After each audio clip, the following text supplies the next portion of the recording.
Today I'm making DIY plant supports for literally no money. I started out in early spring when I cut back the dogwood, but you can use any cuttings as long as they are a few feet long and bend at least a bit. Dogwood is fantastic for this, but I've used apple tree branches before and it worked fine.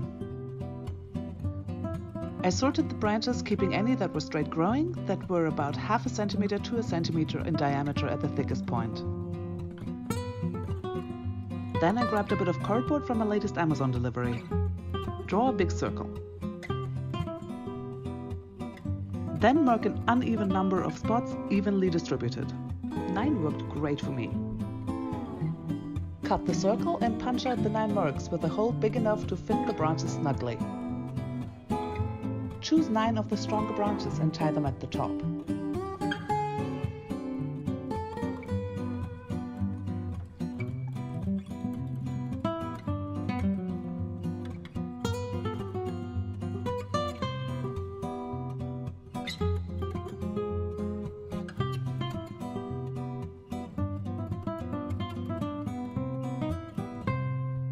Now weave the rest of the branches so they overlap and form a kind of basket-like structure.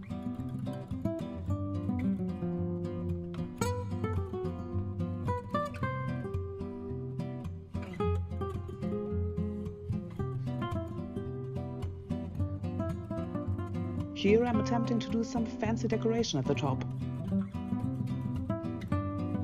An attempt was made.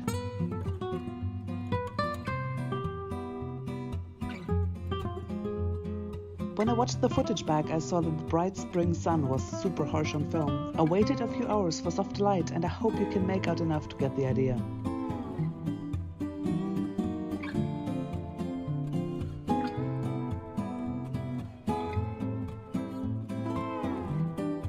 When you're done, just remove the cardboard base and put it aside for next time.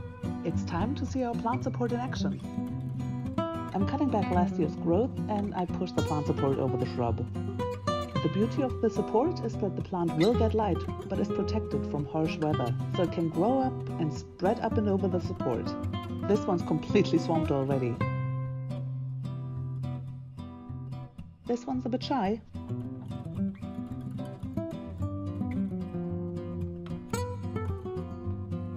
The one I put on the peony shows the support working. The peony with the support is much more compact. Especially in the rain, the unsupported peony flops around and I've had blooms lying on the ground, but not anymore. Thanks for watching. If you enjoyed this video, you could think about subscribing.